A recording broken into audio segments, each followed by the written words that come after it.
Welcome to GGL news. Kurnool జిల్లా గోనెగండ్ల మండలంలో జిల్లా కలెక్టర్ డాక్టర్ సిరి బుధవారం విస్తృతంగా పర్యటించారు.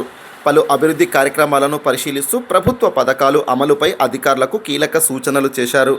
వివరాల్లోకి వెళితే మొదటగా గోనెగండ్ల మండలం ఖైరవాడి గ్రామంలో జిల్లా కలెక్టర్ డాక్టర్ సిరి ఎన్టీఆర్ భరోసా పెన్షన్ పంపిణీ కార్యక్రమంలో పాల్గొని లబ్ధిదారులకు పెన్షన్లు అందజేశారు. ఈ సందర్భంగా ప్రభుత్వం పేదల సంక్షేమానికి అత్యంత ప్రాధాన్యత ఇస్తుందని ఆమె తెలిపారు. అనంతరం గోనెగండ్లలోని బీసీ సంక్షేమ శాఖ వసతి గృహాన్ని ఆమె ఆకస్మిక తనిఖీ చేశారు. హాస్టల్ వంటగదిని పరిశీలించి విద్యార్థులకు అందిస్తున్న భోజన నాణ్యత ఎలా ఉందో తెలుసుకున్నారు. అలాగే టాయిలెట్లు పరిశుభ్రత, విద్యార్థుల వసతి సౌకర్యాలపై విద్యార్థినులతో మాట్లాడి వారి అభిప్రాయాలను అడిగి తెలుసుకున్నారు. ఈ సందర్భంగా విద్యార్థులకు బాల్య వివాహాల దుష్ప్రభావాలపై అవగాహన కల్పిస్తూ చదువుపై దృష్టి పెట్టాలని జిల్లా కలెక్టర్ సూచించారు. తర్వాత జిల్లా కలెక్టర్ గాజుల్దిన ప్రాజెక్ట్ సంజీవయ్య సాగర్ను సందర్శించారు. ప్రాజెక్టులోని నీటి నిల్వలు, ప్రాజెక్ట్ సామర్థ్యం, అలాగే క్రస్ట్ గేట్ల మరమ్మతులపై సంబంధిత అధికారులను అడిగి తెలుసుకున్నారు. ఈ కార్యక్రమంలో ఏఈ మణికంఠ, గోనెగండ్ల మండల తహసీల్దార్ రాజేశ్వరి, ఉగ్ర తదితరులు పాల్గొన్నారు. తాజా అప్డేట్స్ కొరకు జీజీఎల్ న్యూస్ను లైక్ చేయండి, షేర్ చేయండి, సబ్స్క్రైబ్ చేసుకోండి. చూస్తూనే ఉండండి జీజీఎల్ న్యూస్.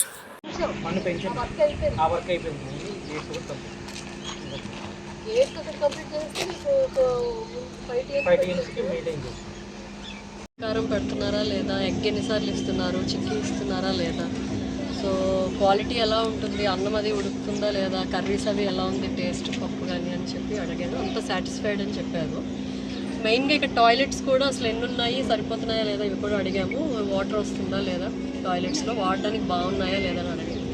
సైడ్ అంతా బాగుంది అని చెప్పి, అండ్ వార్డెన్ కూడా బాగా చూసుకుంటున్నారని చెప్పారు. ఎందుకంటే మాకు కొన్ని దగ్గరలో వార్డెన్స్ బిహేవియర్ బాగాలేదనేది కొంచెం కంప్లైంట్ ఉంది.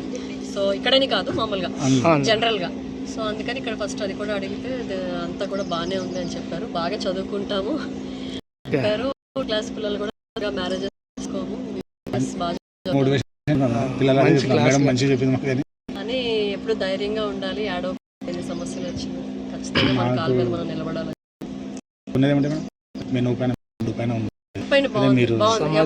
అడిగిన వాళ్ళు చాలా బాగుంది. కిచెన్ గార్డెన్ కూడా రైస్ చేశారండి ఇక్కడ. అది ఒకటి చేయించాలి. తర్వాత టాయిలెట్స్ ఒకటి కొత్తగా కట్టించారు చెప్పారు.